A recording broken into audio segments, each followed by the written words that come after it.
I love horror games. I love the shit out of horror games, alright? I love Dead Space. Not thinking this is Dead Space, and no one should ever think that. But, you know, as a big RPG and horror game fan, I'm gonna be sure to go give it a chance. I'm gonna go in unbiased, right? We're gonna really feel this out, and we're gonna love it.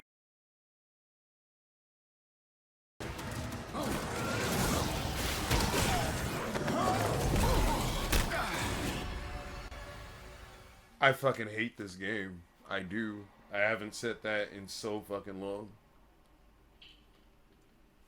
I hate everything about this right now. Everything. There's nothing about this game that's worth it. Not worth the trouble, right? Like all these pretty graphics, the setting, this fucking story. None of it is worth this shit. Yeah. My human went into this optimistic, unbiased by the beliefs and feelings others have made for the game, and was hoping for an exciting experience with some stressful issues. Oh, but that wasn't even scratching the surface. There are some highlights of the game and a few incredible moments. But when the elephant in the room is an actual sack filled with sewage, shaped like an elephant, it becomes harder to even find anything good about the room itself. Anything that was pleasant starts to get loudly destroyed by the game's mechanics. I really argued with my human here about him doing the review instead, but he threatened to make me play Duke Nukem forever, so I'll just take this bullet to the brain instead.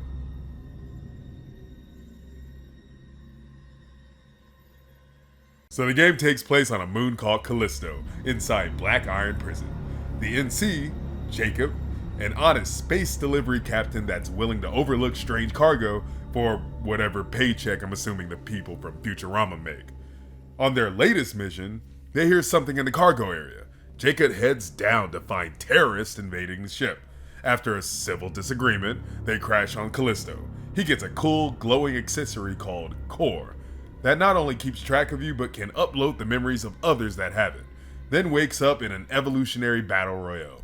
This entire prison was built because they found an alien infected with a pathogen that speedruns evolution in whatever it infects. But this isn't always the case.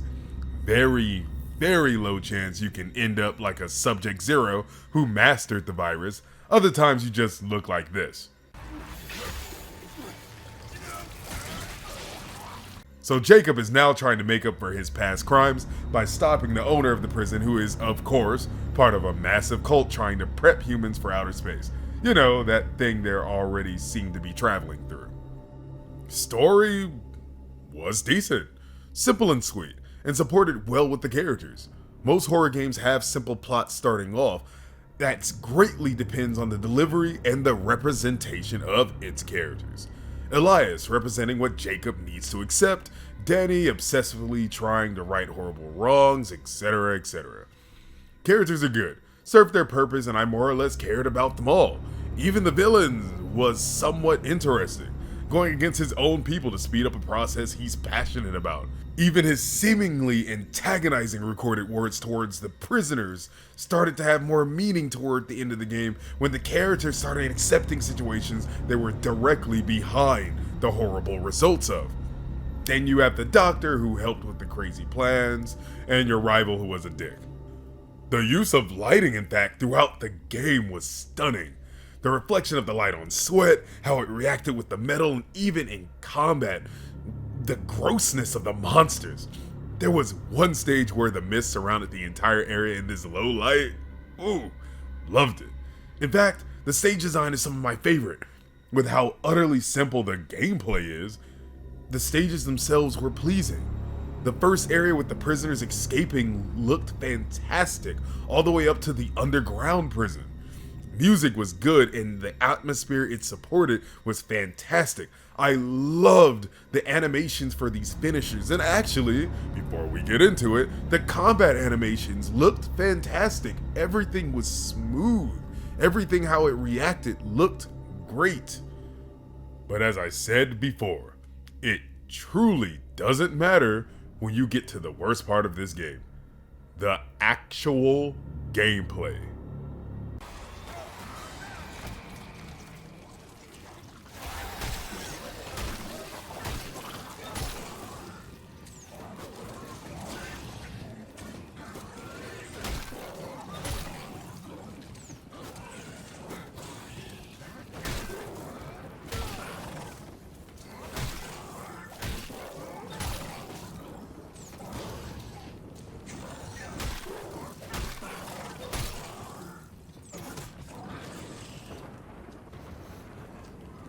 What? What?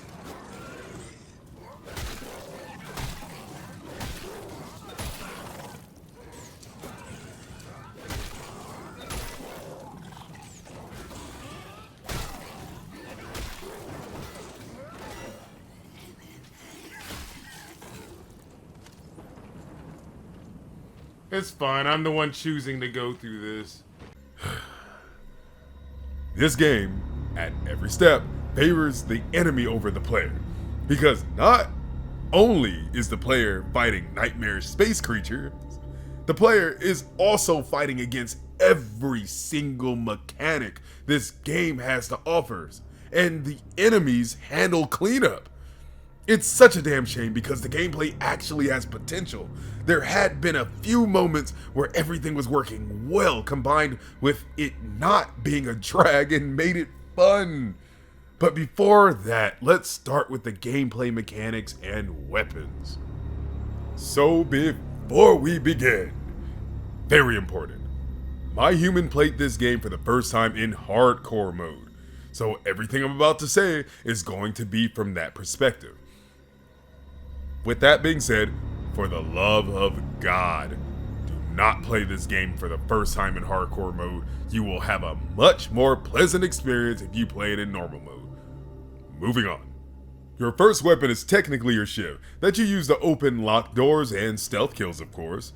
Then you get a makeshift metal pipe that you replace with a baton.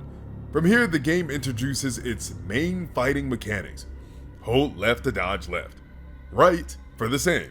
Attack with R2 because we played on PS5. About 4 minutes later, you learn to block. Then rinse and repeat for about an hour and a half. This wasn't too bad because you just learning how to play, not really complicated, but we did feel the repetitive combat starting to kick in at about 2 hours. But shortly after receiving your stun baton, you get your first pistol. You can use it like a normal gun, but also if you attack an enemy with a combo, a blue indicator will appear over the enemy to allow an instant aim to get a free shot and stun the enemy momentarily to extend melee combos. From there, you will unlock a hand shotgun, a shotgun also because yeah, an assault rifle, and that's all for the direct weapons. You get a stomp that's, well, a stomp. You also get a telekinetic gun that I love the design for that does all your standard telekinetic things, such as pulling objects and yeeting them. From there, the shot can help you tune up your equipment, making them stronger, giving more options, yada yada yada. You know how upgrading works by now. Combat is by far the worst thing about this game. It is far too repetitive, takes far too long, and every aspect of it favors the enemy. Where should I even start? How about the horrible camera? When an enemy appears, all I can hear is activating combat mode. Because you have no choice but to fight once they are within a certain range because your camera auto-locks onto them for you. Disengaging from a fight is far more difficult than it should be, and honestly pointless. If you are fighting multiple enemies and do not knock them both down or use ammo, why even bother? Even the enemies are so fast, turning around to get a better position will most likely just result in you taking unnecessary damage or outright dying. Which means if there are 3 enemies near you, then prepare for almost a 6-minute fight of constant repetition with no chances to make mistakes because many enemies seem to kill with nearly 1 hit.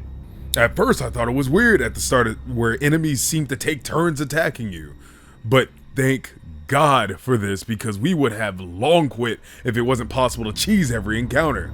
But that's only if the camera is working right, because while dodging, blocking, or attacking, if your camera even slightly looks in the direction of another enemy, they will think it's the green light to go ahead and attack you.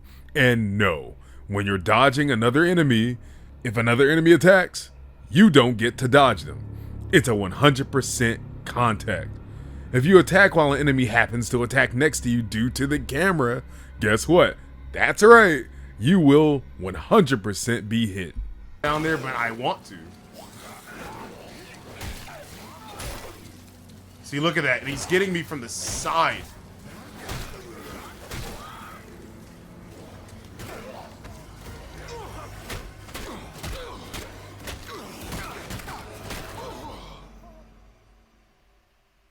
Your main character starts off with 3 hits. You can get an upgrade for more, but sometimes they'll just attack once or twice for no reason. I was thinking maybe there was some kind of stamina gauge I didn't notice, but nope. So sometimes you just need one more hit of your normal combo to beat an enemy, but guess what? You'll only get 2 instead of 3, or in our case 4 with the bonus attack upgrade. Thought maybe it was a timing of attacks, but nope, you just press the attack button. The finishers are nice when you get them, but it takes too long to show. Now remember, this is based on hard mode. After beating the game, we loaded up normal mode and it was far better, so once again, start this game in normal mode if you're going to play it. You'll have a far better time. But either way, this unnecessary health increase is ridiculous when every aspect of your game mechanics favor the enemy itself. If I'm not too close to a wall, sometime my character attacks will simply not register and I die. After successfully dodging enemy attacks, sometimes an enemy will outright ignore that it's my turn during the horror turn-based RPG that this is, and hit me. Oh boy, and you best believe they outright ignore heavy attacks more than you'd think. Why can't I get first strike on enemies coming out of vents or standing up sometimes? Why does my gun not always stun? Why after a grab disengaging does the enemy always have the advantage? Don't even get me started on fighting melee enemies with one ranged enemy. I would rather fight 10 melee enemies surrounded than one melee enemy with 2 ranged. You don't get the chance to attack. Blocking gets you killed slower. Dodging a melee dodge into a projectile is, you guessed it, 100% chance of hitting.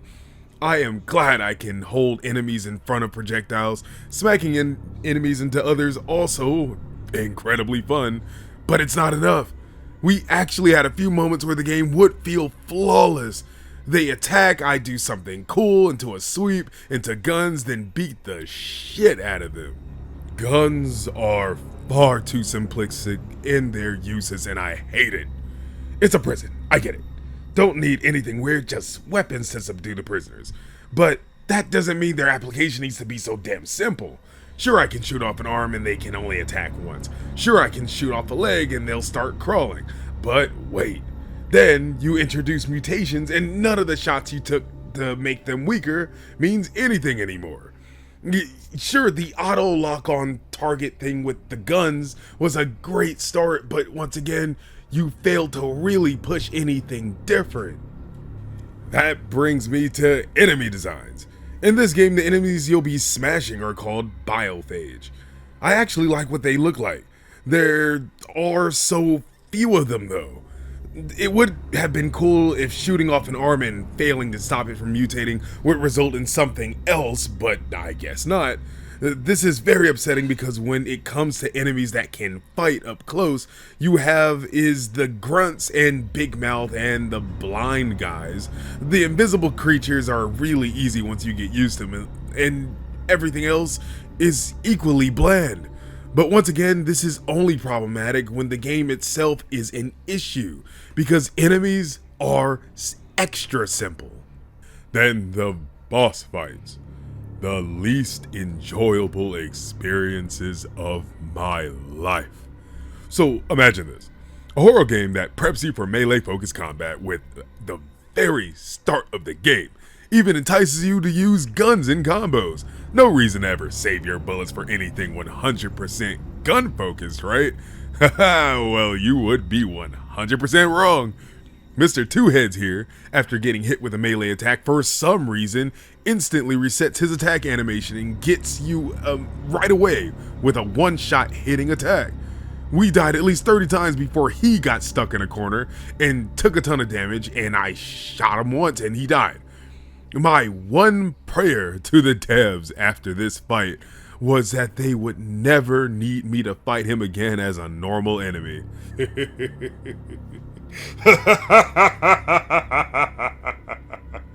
Then you think this can't possibly get any worse.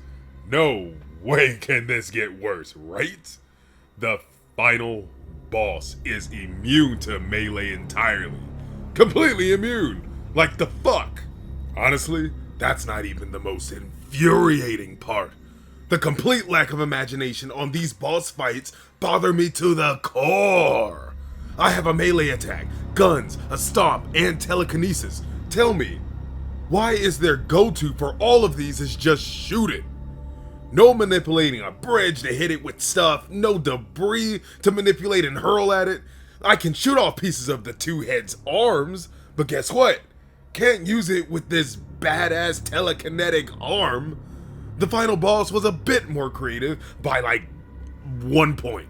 The first stage is a slug out. Second is a massive monster that you need to destroy its shields to do damage. They throw some exploders to use. Not as bad as the Two Heads boss, but still just as lazy and infuriating. So frustrating. I never want to fight these bosses ever again. This game could have been greatly improved if the devs had watched horror movies where the main character is done taking shit and just goes berserk with a knife using their environment. Movies like The Descent, Evil Dead 2, The Feast come to mind. Remember that moment the very first time you fight to teach you how to use your baton? Use more scripted event fights. There would be times I would crawl through a vent to fight an enemy in a small ass room. I truly want to praise you for choosing to give the player more gameplay moments over action cutscenes, but at times like these, this could have been fantastic. I personally don't understand what happened in the gameplay department. Did all the game testers just give a thumbs up, or did none of the devs take advice?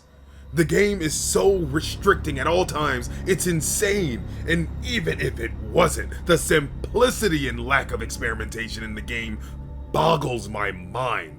To call it a next-gen game of 2023? Ha! Ha!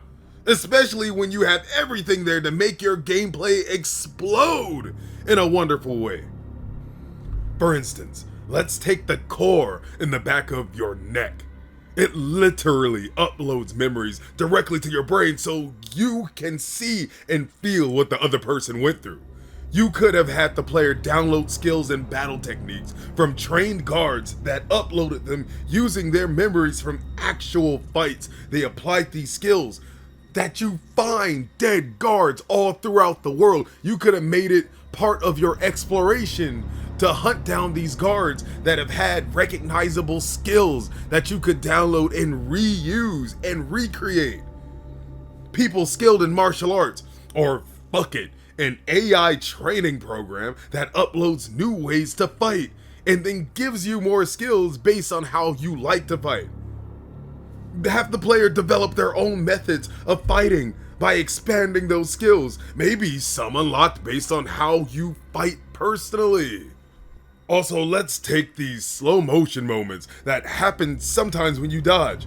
Could have been used with the core to time attacks, to interrupt enemies, to input commands, to use throws or other attacks, push them away, break their legs, throw them on a table, intercept incoming enemy attacks.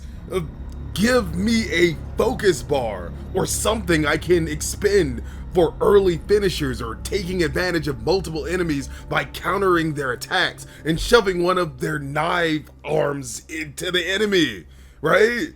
Something, anything. Treat this shit like a fighting game if you need to. And for the love of God, Give me the option to lock onto enemies I want. The core system gives you so many possibilities to expand gameplay, and the devs choose to do the most bare bones experience possible. Once again, why does my stun baton not stun enemies?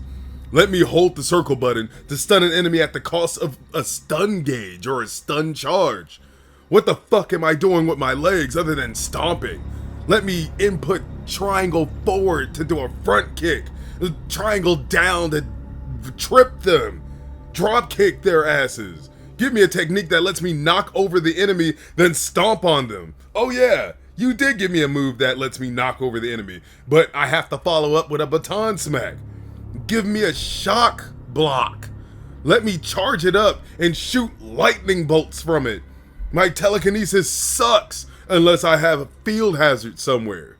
Maybe let me keep that pipe shiv from the start of the game. Let me yeet it at enemies, then pick it up with my telekinesis and keep doing it.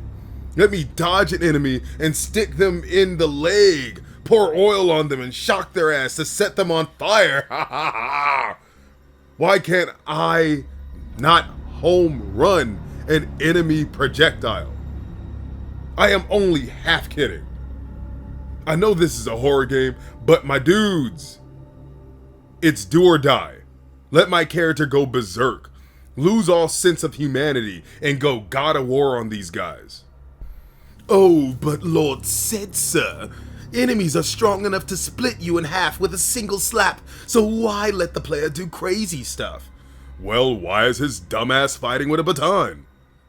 Upgrades for my baton feel like they don't do anything other than get me that badass red electricity. Okay, fine. Give me incentive for wanting to kill the robots instead of giving me a trophy. Take robot parts, upgrade my suit to increase the plating to increase natural armor.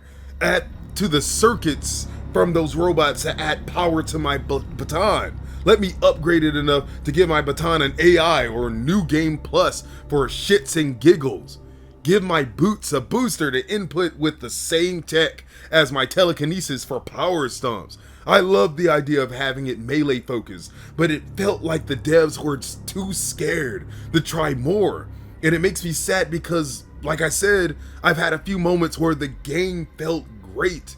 But the most fun I should not be having is in stealth, because I don't need to fight enemies to avoid all the issues of the game. I hate stealth in games. Don't be worried about breaking immersion. Think about all the other horror games out there and how incredibly unlikely it would be for any of these people to survive this shit, right? You have all these tools here, use them. Create something fantastic and then build the horror around it if you have to. Or just have it be funny. Anything would have been better than what this was. But honestly, overall, I felt the game had a lot of potential, but didn't push far enough. I actually hope you guys are working on a Callisto Protocol too. I mean, as much as I was annoyed with this game, we don't have enough people attempting something different. I would love the game giving an option for melee, guns, or telekinesis as a focus for combative gameplay without forgetting about the other two, like you did with these bosses in this one. Also, use more mechanics. Greatly improve CQC, optional targeting. A damn stun baton where the stun part doesn't just translate to hit them really hard in the back of the head. I honestly feel like you guys have something wonderful here, so please don't give up. Just take your time, keep doing great with the interesting story, but put more work into gameplay and the stages to support every form of it. But let what happened in Black Iron Prison stay in Black Iron Prison.